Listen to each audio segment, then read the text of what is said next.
यांचं रजिस्ट्रेशन रद्द करून फक्त शासकीय आणि अनुदानित शाळेमध्येच आपल्या मुलांना ऍडमिशन व्हायला पाहिजे. म्हणजेच मराठी शाळा, म्हणजे आपल्या मुलांना इंग्लिश मध्ये ते शिकू देणार नाही. आपण शिकतो तर त्यांच्यासाठी आपण फाईट करू ना शिकल्यानंतर, पण आता शिक्षणच नाही तर आपण फाईट करू शकू का? आपण घराच्या बाहेर निघू शकू का? नाही निघू शकणार. म्हणून त्यांचं असं म्हणणं की आपले मुलं जे गरिबाचे मुलं आहेत ते शिकलेच पाहिजेत नाही, जे गरश्रीमंताचे मुलं आहेत त्यासाठी आमची संघटना, आता आपल्या याच्यावरती नाव लिहिलेलं आहे, DYFY, अजून कम्युनिस्ट पक्ष, SFI, अशा भरपूर आमच्या संघटना आहेत. त्या संघटना शिक्षण या मुद्द्यावर फाईट करतात. पण आम्ही जवळपास 2014 पासून शिक्षणाच्या मुद्द्यावरती काम करतो. दरवर्षी आमच्याकडे 400 ते 500 पॅरेंट्स येतात आणि फॉर्म भरून जातात. पण 2014चे पॅरेंट्स आज या मीटिंगला कोणीच नाही.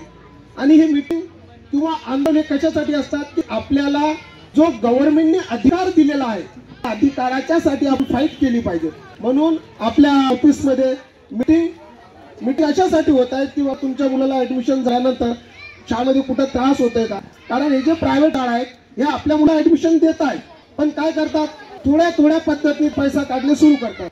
Activities, computer fees, yoga fees, dance fees, वेगवेगळ्या प्रकारचे फीज आपल्याकडून काढून घेतात आणि आपल्याकडून पैसा काढायला सुरुवात करतात. मग जर समजा तुम्ही एकटे पॅरेंट्स असला, तुम्हाला जर बोललं की बाबा आपल्या शाळेमध्ये डान्स, स्विमिंग, ऍक्टिव्हिटीज याचे पैसे तुम्हाला द्यावं लागतील, तुम्ही एकटे पॅरेंट्स आहे, तुम्ही काय स्पष्ट बोल, कारण तुम्ही शाळेशी भांडू शकणार नाही, कारण तुम्हाला कुठल्या प्रकारचे नियमच माहीत नाही. तुम्ही बोलणार की गव्हर्नमेंटने आमच्या मुलाला शाळेमध्ये ऍडमिशन केलं, पण मग आता थोडीशी फी आम्ही काय म्हणून भरायची?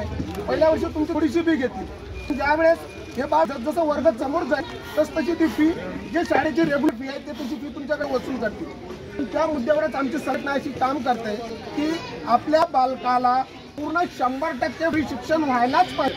त्याच्यामध्ये युनिफॉर्म, बुक्स, शालेय साहित्य हे शाळांनी मोफत आपल्या मुलाला प्रोव्हाइड करायला पाहिजे. असं शाळा करत नाही.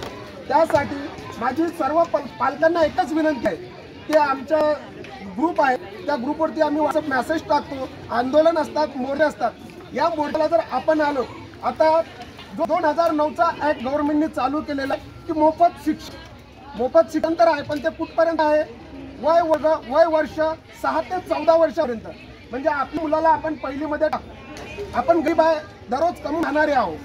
पहिल्या वर्गामध्ये मुलाला टाकल्यानंतर गव्हर्नमेंटच्या नियमाखाली आपण मुलाचं शिक्षण करू, पण ते कुठपर्यंत आहे?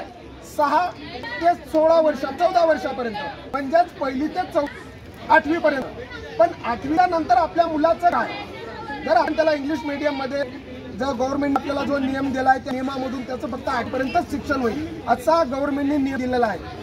पण 8वीच्या नंतर आपल्या मुलाला काय, तो कसं, त्याची कंडिशन कशी होईल? ना धक्का ना घाटका, ना त्याला मराठी लिहिता येईल, ना त्याला इंग्लिश लिहिता येईल. मग 9वीच्या नंतर त्या मुलासाठी अशा संघटना प्रत्येक वेळेस आंदोलन मोर्चा अशासाठी असतात की हा जो ऍक्ट आहे हा 1ली ते 8वी पर्यंत न होता हा 1ली ते ग्रॅज्युएशन पर्यंत व्हायला पाहिजे. म्हणजे KG to PG, म्हणजे KG पासून ते पोस्ट ग्रॅज्युएशन पर्यंत हा कायदा लागू झाला पाहिजे. यासाठी आमची संघटना नेम आंदोलन आणि मोर्चे करत असते. त्यासाठी आपण सर्वांची आम्हाला गरज आहे की एकटा माणूस जर काही मागू शकत असला तर त्याला काही भेटणार नाही, पण आपण सर्व मिळून जर आझाद मैदान गाजून टाकलं तर आपला जो कायदा आहे जो 9 फेब्रुवारीला त्यांनी नियम लागू केला आहे तो नियम आपण नक्कीच मोडू.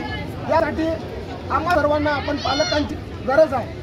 आता आपल्या या वर्षी आता संघटना आपलं नवीन ऑफिस सुरू झालं, आता आपण सर्व आला, प्रत्येकाला आम्ही ग्रुपमध्ये असं सांगितलेलं आहे की ओरिजिनल आणि त्याच्यात झेरॉक्स ते डॉक्युमेंट्स घेऊन यायचे, ते व्हेरीफाय होतील आणि डॉक्युमेंट सबमिशन.